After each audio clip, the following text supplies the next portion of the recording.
surely it was through. But since when has impossible ever stopped you? Friday's disappointment, Sunday's empty tomb. Since when has impossible ever stopped you? This is the sound of dry bones rattling. This is the praise, make a dead man walk again. Open the grave, I'm coming out. I'm gonna live again. This is the sound of dry bones rattling.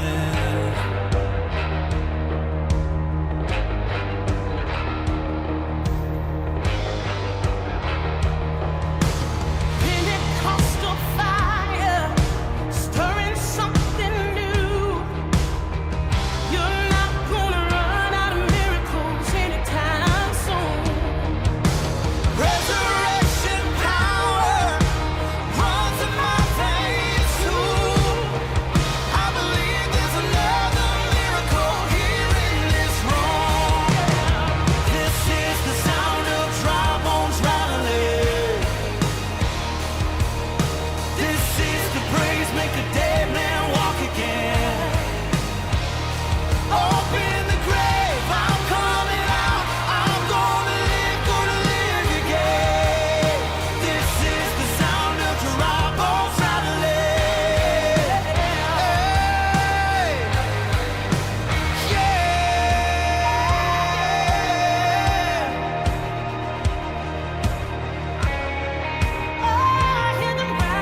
Hey, welcome to Kamloops Alliance, everybody. I'm really glad that you have chosen to join us this May long weekend here. So if you're at your cabin, or if you're at the lake, or if you're camping and you're tuning in, I hope it's not raining. And thanks for being here this weekend. Hey, if you are new to our community, there's a number on your screen. Text new to that number. We're going to send you just a little gift card to a coffee shop on us just for being here, to say thanks for being here.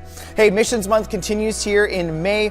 Virtual prayer time of the KAC Global Partnerships on May 26th. We're just in this season of discerning and waiting and praying to see where we go as a church with our both local and global missional engagements. Young parents, or parents of young kids, I should say, Child Dedication Weekend is June 18 and 19. So if you're looking to have your child dedicated, go online to our website. You can sign up and get some more information about that process. Kamloops Alliance Church Kids, Jerusalem Marketplace, VBS, August 15th to 19th. Don't miss out. Kids entering grade 1 to grade 6 can join us in the Jerusalem Marketplace Vacation Bible School. Again, August 15th to 19th, 9 a.m. till noon. Cost is $20. It probably will sell out, so get on it. Look at your summer plans and make sure you sign your kids up. Hey, if you want to join us, link arms with us in giving to our church, we would welcome that, of course, in obedience to Jesus. So if you call KAC your church home, we just believe that giving is a core spiritual practice that shapes and forms us as we try to be generous people. You know, last weekend was so great. We had kind of our KAC on Mission weekend, and we brought in Indigenous voices and guests and artists from all across Western Canada. And what I say to people is our mission and our vision continue to cost us money and will probably cost us more money as we do events like that. And so this is kind of your faith at work, your generosity at work as KAC continues to press forward on our mission and our vision. So go to our website or the Church Center app to give. Hey, thank you so much for being here. Now let's enter into worship.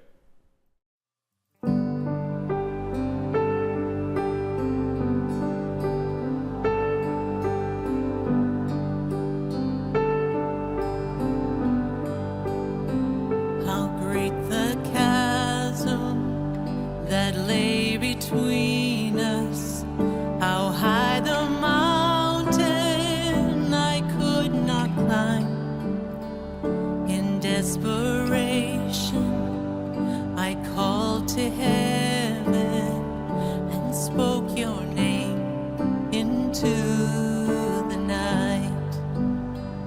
Then through the darkness, your loving kindness tore through the shadows of my soul.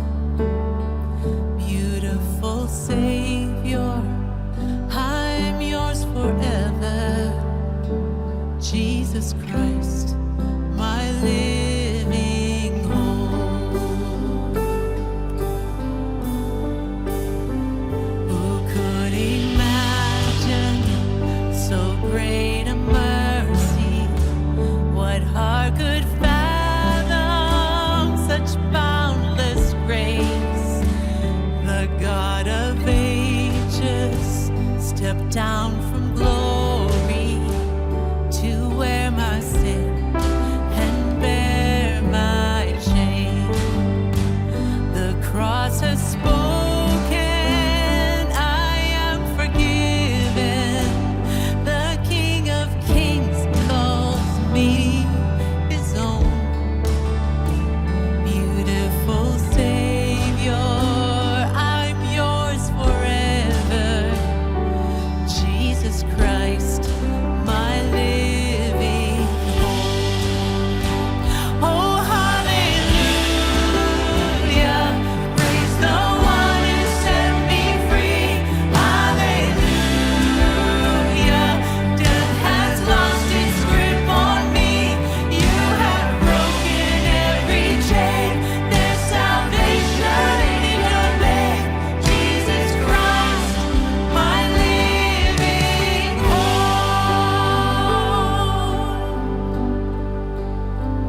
Then came the morning that sealed the promise. Your buried body began to breathe. Out of the silence, the roaring lion declared the grave has no claim on me. Then came the morning that sealed the promise. Your buried body began to breathe out of the silence. The roaring lion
Kamloops Lions, so glad that you're here. My name is Chris, one of the pastors. We're in week 4 of the series, A Good and Beautiful Life. I want to remind you where we're getting this from. It's in a book called Galatians. Galatians was written about 50 AD. It's about 15, 20 years after the death and resurrection of Jesus. In this ancient letter to this ancient church, Paul says this, but the fruit of the Spirit is love, joy, peace, patience, kindness, goodness, faithfulness, gentleness, and self-control. And he ends this sentence by saying, against such things, there is no law. What he's meaning is this, is that all of these things everybody knows are common good. Like these are the good things of life. There is no a case against them. That's what he's saying. There is no law. There is no charge against these things. Why? Because we all know that they're good. We all know that we want them. The question is, what is their origin and what is their source? And so this is such a great series. If you are new to Christianity, a friend has sent you this and you're just kind of peering in. This is so good because we all want those things, and the Christian faith says you actually get them through Jesus. If you're a believer in Jesus, been following him a long time, your need of those virtues are very, very, very high, and this is a great series for you. This weekend, we're looking at the idea of patience. And this kind of working definition that's going to flow throughout our time is that patience is remaining calm while you wait for something. Remaining calm while you wait for something. Man, we all know that we need that. We want that more in our life. And here we are, though, living in a culture defined by hurry sickness. Hurry sickness. This phrase was coined by a cardiologist, actually. His name was Meyer Friedman. And Friedman, what he did was he looked at A-type personalities, you know, those driven types that just want to achieve more and more. And in his research, he wanted to see what were the physiological impacts or outcomes of this type of personality. And in looking at these types of people, he actually coined this term, hurry sickness.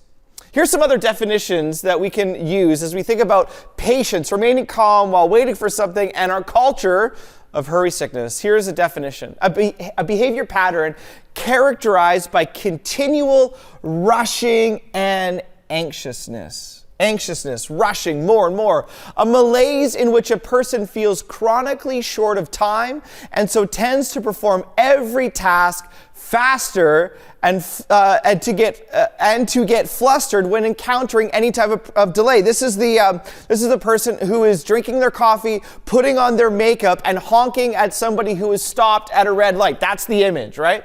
Here's Friedman's definition himself about hurry sickness. A continuous struggle, an unremitting attempt to accomplish or achieve more and more things or participate in more and more events, in less and less time. This is our world. Whether you're an A-type personality or not, we all feel this so deeply in our culture.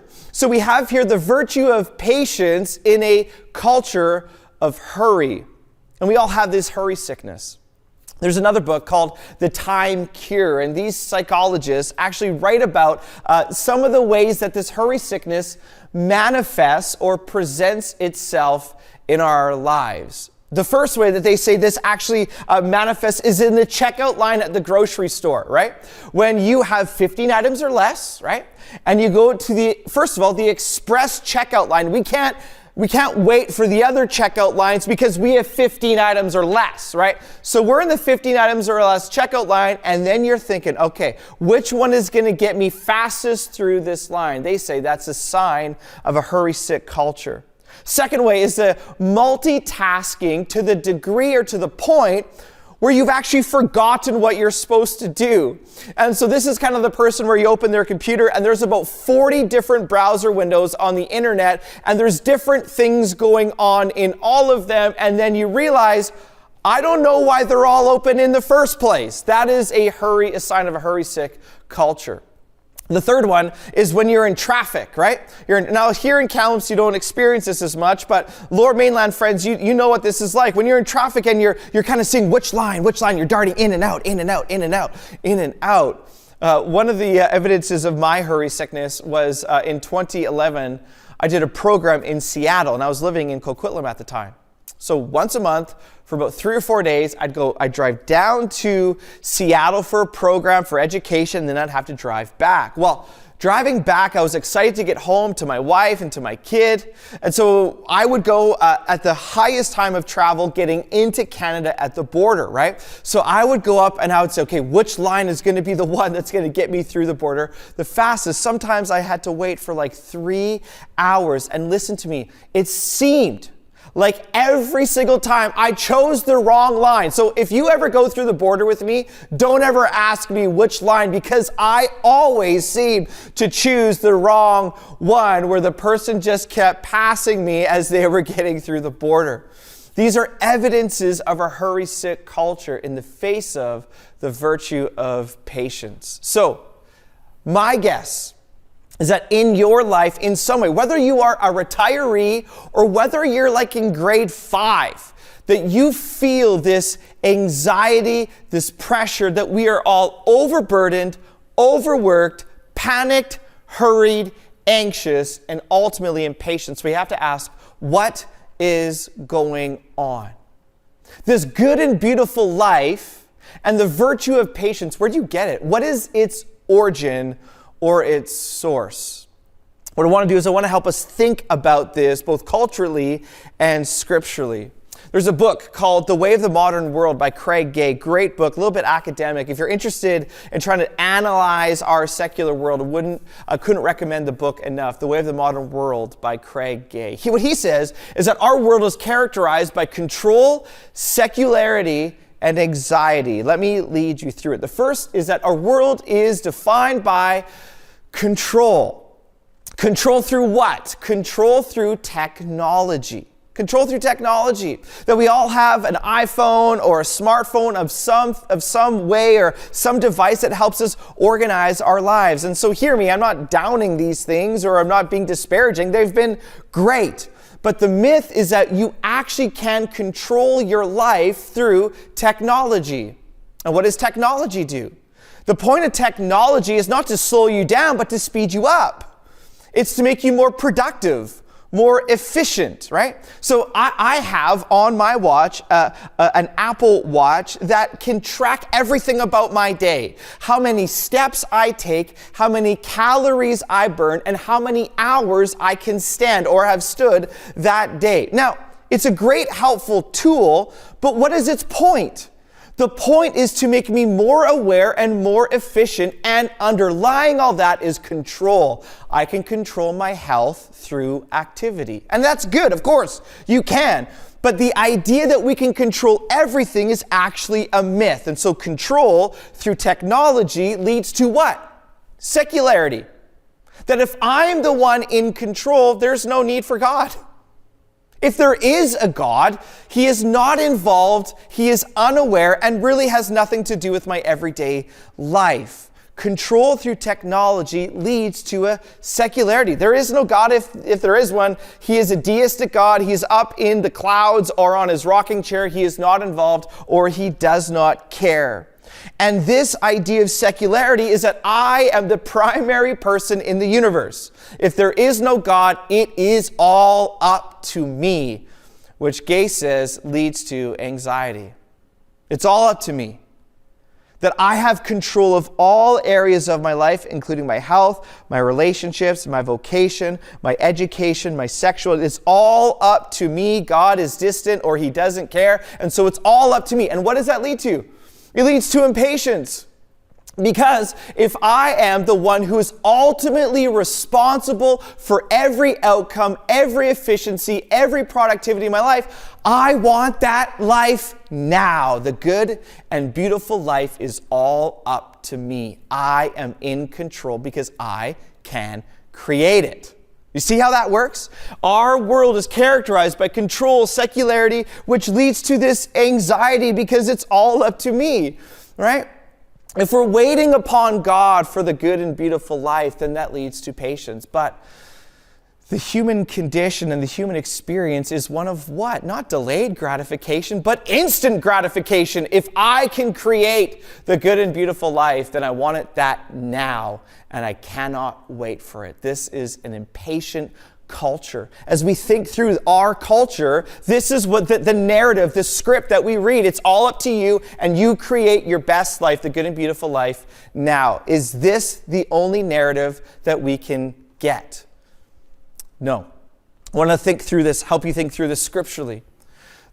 One of the mantras or the character of God that is repeated all the way throughout the Old Testament and even the New is found, first of all, in Exodus chapter 34. This is one of the earliest kind of creedal statements in the Old Testament about the character and nature of God. Who is God? We've defined our culture, but who is God? In Exodus 34, the author says this, "And he passed in front of Moses, proclaiming, the Lord," or Adonai, Adonai, the compassionate. This is the first characteristic of God. Compassion means that God has favor and tenderness towards people. He's not out to get people. He has compassion. He is gracious. What is God like? He is actually gracious. He is favor to those who maybe don't deserve it. Listen to the next attribute or character of God. He is slow to anger. He is patient in the midst of all of the rebellion of humanity. He is slow to anger. He's abounding in love and faithfulness. The Hebrew word here is a Hebrew word chesed, which basically means like a covenant loyalty, a never giving up, always overwhelming type of loyal love despite and in the face of all things, maintaining love to thousands. It goes on from here, but this was in Jewish thought and Jewish scholarship, this is what's called the Medot. The Medot. The Medot literally in Hebrew is the 13. And so it goes on. I'm not going to show you all 13 characteristics of God, but the Medot is actually repeated all the way through the Old Testament as who is God like, or who is God? This is who he is and what he is like. One of those places is in Psalm 108. You can read that maybe if you want. God is defined by one who is slow to anger. You know, one of the interesting things that commentators will note about Exodus 34 is that Exodus 34 comes right after one of the most fractious, rebellious moments of the entire Old Testament. God has pulled his people from Pharaoh, brought him to himself, covenanted with them, promised his very self to them. And while this is all happening, the people of God burn and melt gold into a calf and worship it instead of the real God. This is such an act of treason to this holy God. And so what is God's response to human rebellion? Compassion, grace, slow to anger. In our world of hurry, we actually follow a God that is slow to anger, who is patient with us, remains calm as he waits for our obedience and our love and our worship. The idea that God is slow to anger means that God is more patient with you than you are with yourself. So here's the encouragement, this maybe for you, is maybe you've had a terrible week. Maybe you relapsed this week, or you said words that you wish you would not have, or you didn't say words that you wish you would have. And so you come this weekend and you're down on yourself, and the tape that you're playing to yourself is, what's wrong with you? You know, sometimes we even say, man, you idiot, why are you doing this, right? But the fact that God is slow to anger means that he is more patient and kind with you than you are to yourself. And that idea is mind-blowing, because as we think about slow to anger, the times that we are angry, we often regret.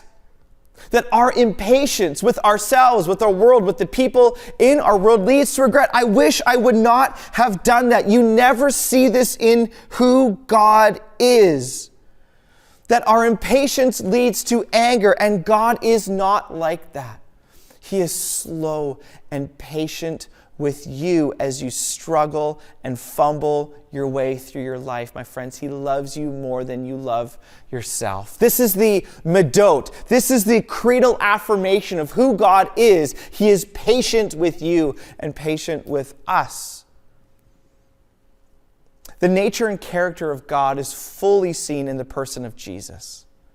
I want to show you around some of these gospel moments where Jesus shows this idea that he is gracious, slow to anger, abounding in love.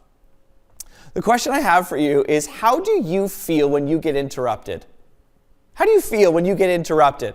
I am not good when I get interrupted. I mean, I'm a task-oriented person. I like checking things off, moving the ball forward, taking the next hill, whatever you want. So when I get interrupted, I feel the dislocation of that in what I actually want to get done. Here's 4 moments where Jesus gets interrupted and he responds like the God described in Exodus 34. Luke chapter 5, 17 to 19. Jesus teaching to a full house. There's packed. People are wanting to see Jesus. He's teaching, opening the scriptures about the kingdom of God. And all of a sudden, a group of friends with one of their friends who's lame and hurt and paralyzed, open the roof and he drops down on Jesus while he's teaching. I mean, imagine if you were at church or at the symphony or at a presentation and all of a sudden it gets interrupted by people who say, I want your attention now, and the whole thing is derailed. Imagine as a presenter what that would be like. You're trying to make sense of everything. Read it for yourself. Jesus stops everything, heals this man, and encourages his friends. In the middle of interruption, Jesus shows patience, love, favor, and grace. Matthew chapter 8, verse 23 to 27. How do you feel, young parents, when you get interrupted with your sleep? I don't do well with that. What happens in Matthew 8? Jesus is sleeping in the boat in the middle of a storm. It's the height of his ministry. He's fully human and he needs a nap. His disciples freaked out of the storm. Come, hey, wake Jesus up. Jesus, we're in trouble. We're about to sink. Jesus comes, rebukes the wind and the waves, and rebukes the disciples, not for waking him up, but for not trusting in who he is. Jesus, in the middle of interruption, takes this moment with his disciples to teach them again about who is with them. Then, in Matthew 14, 13 and 14, Jesus is grieving the loss of his friend, John the Baptist. In Matthew chapter 14, here's how it ends in verse 12. In verse 11, it says, his head was brought in on a platter and given to the girl. John the Baptist beheaded, okay? Verse 12, John's disciples came and took his body and buried it, then went and told Jesus. Jesus, your friend John, has just got his head lopped off. He has been murdered. Jesus would grieve this moment. His friend has just been murdered.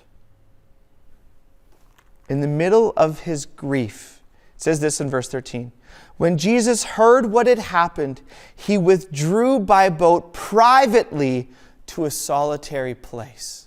He went to go be with the Father. The grief and loss of John's death. Listen to this. Hearing of this, the crowds followed him on foot from the town.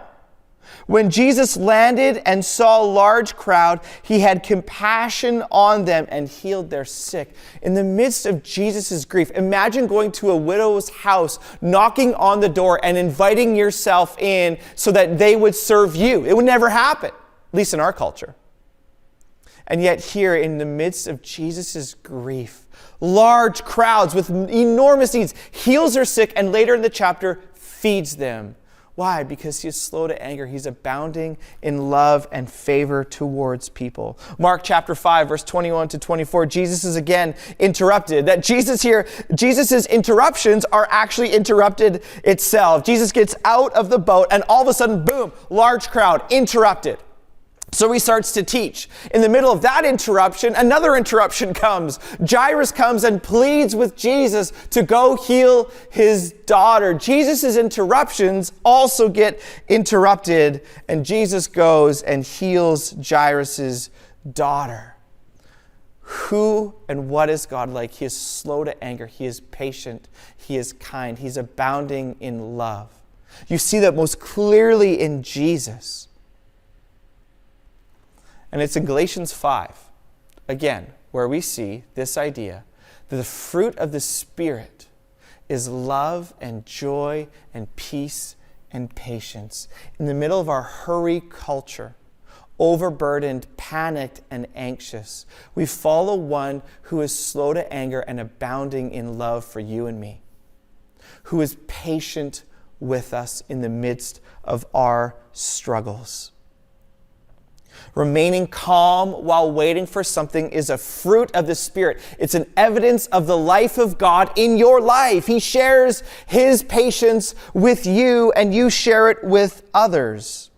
The image of patience that I got this week was that scene in Braveheart. If you know Braveheart, it's Mel Gibson's film, the Scottish warrior. And at the end of the movie, there's the opposing army that's coming towards Mel Gibson's character and the rest of his army. And as they're coming on horses, Mel Gibson's character says, "Hold, hold, hold," remaining calm while waiting for something. It's the idea, this classic military idea of holding until the right time. This is the fruit of Jesus wanting to give it to you in this life. So here's the big idea this weekend, that the fruit of the Spirit brings patience to our world of anxious impatience.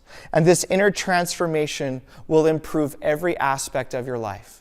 That this idea of patience will improve every single aspect of your life. My friends, you Wordle players out there, Wordle, you know, that daily word game on New York Times, I play with my wife every day. I'm telling you, if you actually have more patience, your Wordle game is going to get better. That's the impact of the fruit. If you actually have this inner transformation by the Spirit of Jesus living in your life, your parenting will get better, your spiritual life will get better. Imagine this. How would you have dealt with COVID differently if you had more patience? If you were actually able to remain calm while you waited for it to be done. We all know that we need this, and we all know that we don't have it. So let me speak to your heart a little bit. Let me speak to your heart as we think about the need for patience. We all know that we need it, and yet we don't have it. Your life demands that you have the fruit of patience. So how are you going to get this good and beautiful life? You need this virtue with your vocation. I think now of some of you students who are graduated or graduating from TRU, and you are in a season of waiting to hear back from that job, waiting to hear whether you got into your master's program, waiting for the perfect summer job, waiting. You are in a season of waiting. How do you remain calm and obedient in that time? As I think about kind of my vocational career, I've shared this with you before, but I think it's really appropriate. I wanted to be a lead pastor for a long time. And so what that meant was I got my resume all ready and I applied to a few different places. The first place that I applied I didn't get was prayerful, and it was beautiful, and it was really a big lesson for me. But I got into this season of a lot of restlessness vocationally. I just wanted the next thing. So I was up in the middle of the night with my son, Micah. I had my resume. I was on this search group, this Christian kind of headhunting group for lead pastor roles. And I applied to a church in the United States. It was an enormous church in the United States. And I just thought, there's no way I'm going to get it.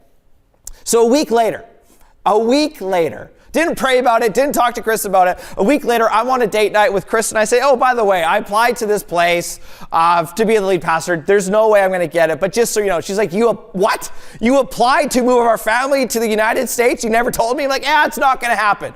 Long story short, I was this close to getting this position, right? It was not, and it would have been a disaster. It would have been a complete disaster. What it proved to me was that I'm unwilling to wait in the tension vocationally.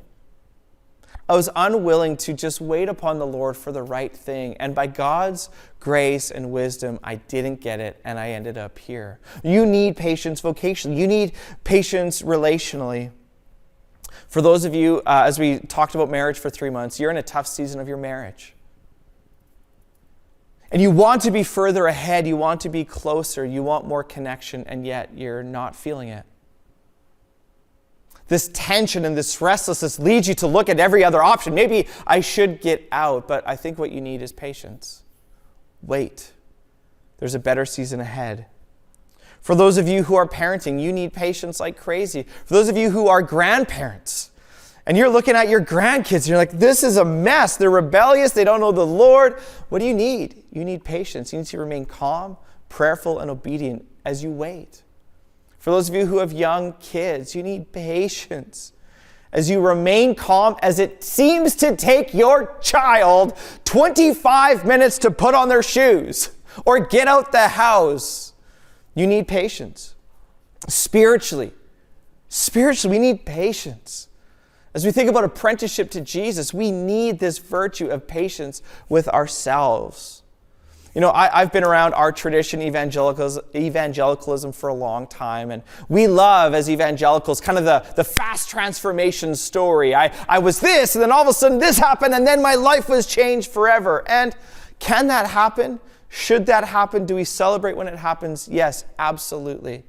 But here's what I've seen also happen, is that there's immediate transformation. We get the camera out, we show the video, and then that person deeply struggles for a long time. After this big, wild story happens, that person stumbles and fumbles and backslides and then doesn't know what to do with themselves. And what is that?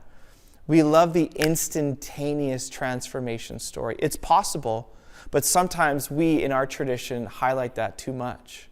Because what do we believe? At the heart of that, we believe that spiritual formation and transformation is kind of like the vending machine. I'll have patience, I'll have, a little joy, and you put the money in, and then it comes out, and then it's done. I got it forever. But my friends, we all know that it's not like that. That apprenticeship to Jesus demands patience. It's not a slot machine or a vending machine. It's a process of us becoming like Jesus. That the heart of the Christian faith is that this idea that we wait upon Jesus for our fulfillment. That the heart of Christianity says that we must patiently seek and give up earthly happiness as we wait for something better. That we must suspend some of our desires now in this life for something that's going to happen later on. For that desire to be fully fulfilled later on. As we talked about singleness, that's what we talked about. That's how the New Testament talks, that there's a longing for something. We all have unmet desires. And Christianity says you must wait upon the Lord for that desire to be fulfilled now, but ultimately to be fulfilled later. And so what this means is Christians, we live in tension. We live in this tension of desiring things that we must wait on. Remaining calm and obedient in the midst of waiting. So regardless of who you are and how you arrive, what area of your life demands this virtue of patience? Will you be patient as you wait? There's a Japanese theologian. His name is Kosuke Koyama. He wrote a book called The 3 Mile an Hour God. In the midst of our restlessness, in the midst of our striving, in the midst of our wanting to resolve everything right now, in the midst of all these unmet desires, we want to get them all sorted out. And in the midst of that, we are reminded again of the patience of God. Here's what Kosuke Koyama says in his book, The 3 Mile an Hour God. He says, God walks slowly because he is love. If he is not love, he would have gone much faster. Love has its speed. It is an inner speed. It is a spiritual speed. It is a different kind of speed from the technological speed to which we are accustomed. It is slow. My friends, it is a patient speed. Yet it is Lord over all other speeds, since it is the speed of love. At the heart of being patient is an act of love. Because patience demands love. Patience demands love. Because it's not about me, it's actually about the other person. The love of God is a slow type of love that is patient with you in the middle of your parenting struggles, marriage struggles, vocational struggles, or even your spiritual struggles. God is slow and patient with you. The question is, can you slow down? So we've thought about this with our head, culturally, with Gay's work. We've thought about this scripturally. What is God like in Jesus? We've thought about this with our heart, man. We know we all need this, and yet we don't have it. Is there something that we can do with our hands? Is there something that we can actually do to put this into our muscle memory as far as slowing down and being patient? And my friends, yes, there is.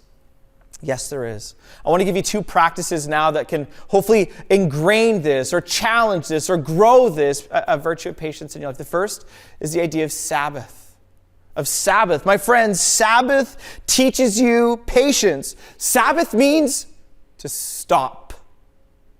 Stop running. Stop fretting. Stop hurrying. Stop consuming.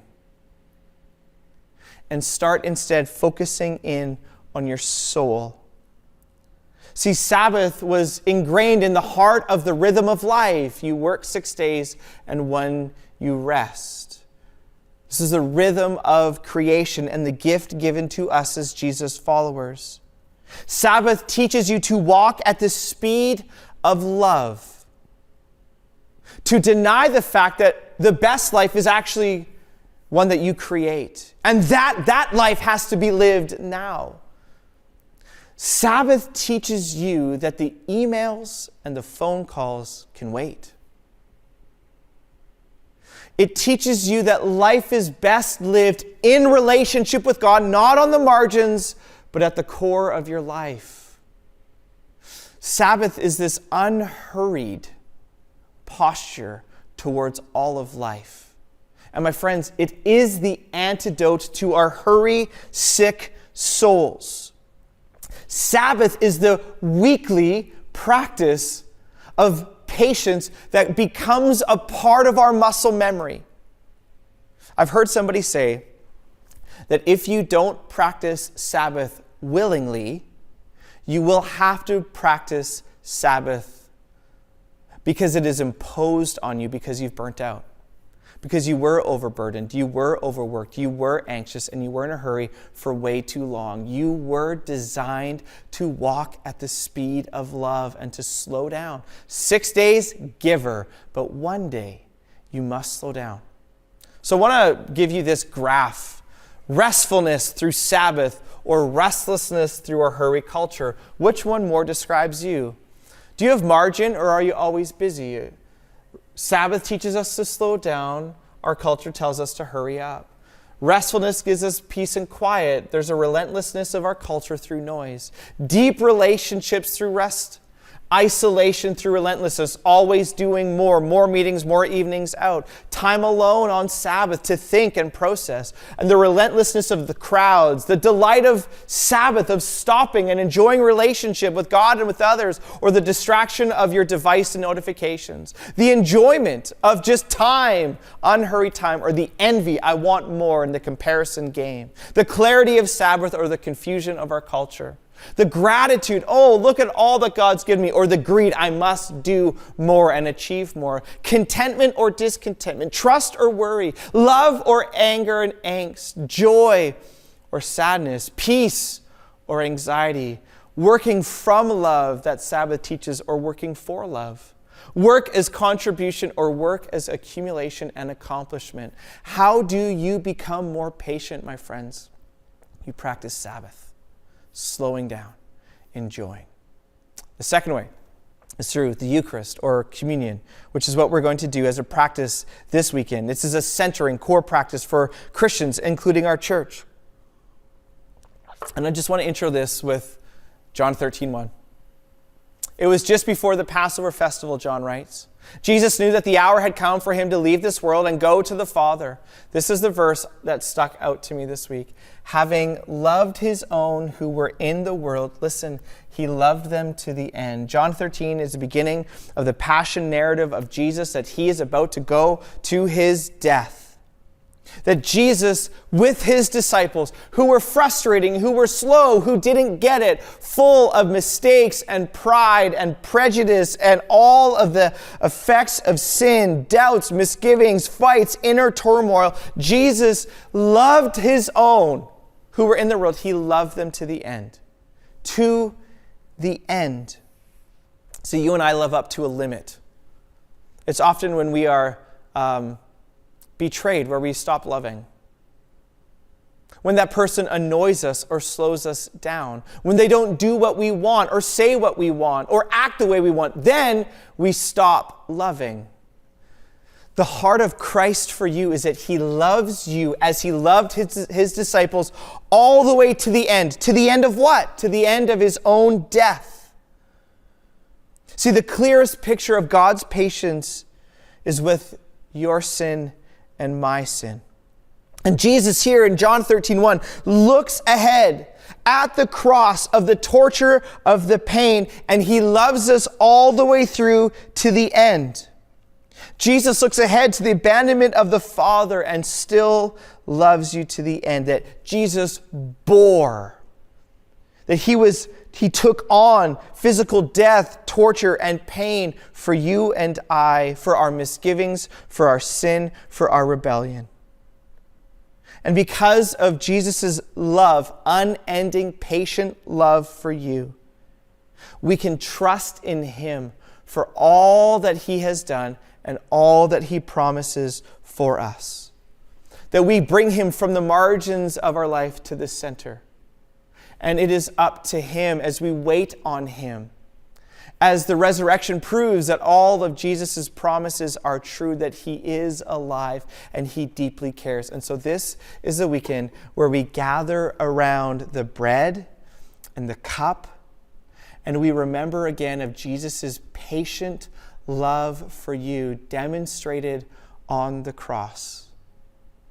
So, this weekend, would you participate in these elements in your home or wherever you find yourself with gratitude of his redeeming love for you?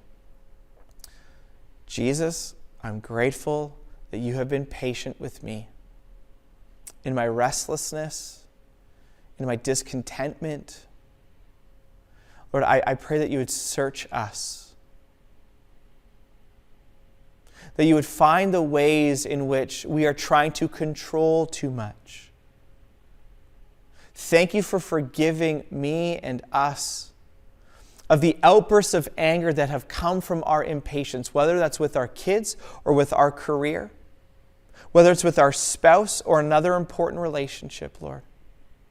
And would you give us the life, the very life of Jesus in the midst of relational dynamics that often are annoying or are interrupting our schedule or our desire. May you share your life with us, that we would be people who wait upon the Lord, and in doing so would trust you more. Meet us in this moment, we pray. Amen. Bless you now as you take the elements. Bye-bye.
Thank you for joining us again on May Long Weekend. So grateful that you'd choose to spend some time with us. To stay connected to our church, visit our website, Church Center app. It's free. And follow us on Facebook, on Instagram. We are so active. So like wherever you are online, we try to be as well. So you can follow us there. Also, if you want to text CONNECT to the number on your screen, you get a text message on Fridays with all the great things going on in our community. Check us out next week as we continue our series, The Good and Beautiful Life. Thanks for being here. We'll see you next time. Bye-bye.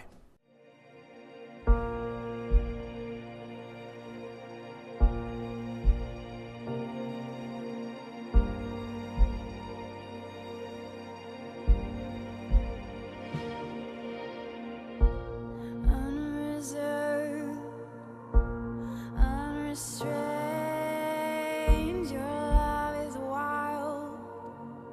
Your love is wild for me. It isn't shy. It's unashamed. Your love is proud to be seen with me.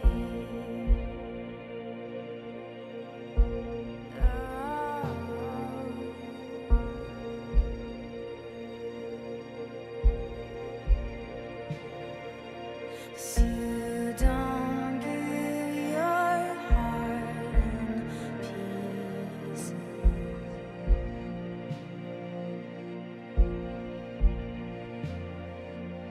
You don't hide yourself to tease us.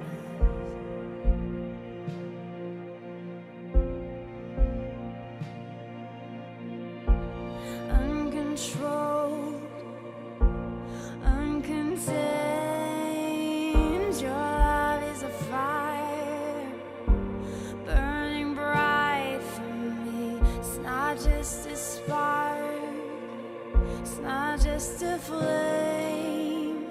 Your love is a light that all the world will see. All the world will see.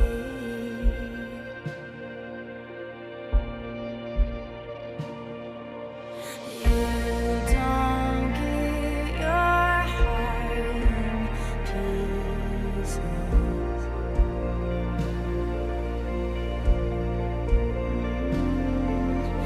You don't hide yourself to tease us.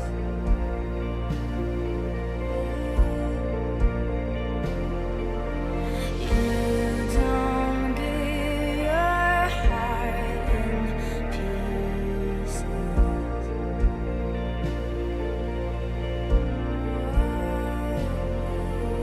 You don't hide yourself to tease us.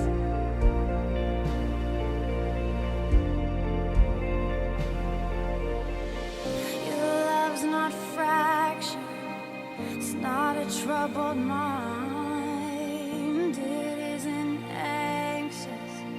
It's not the restless kind.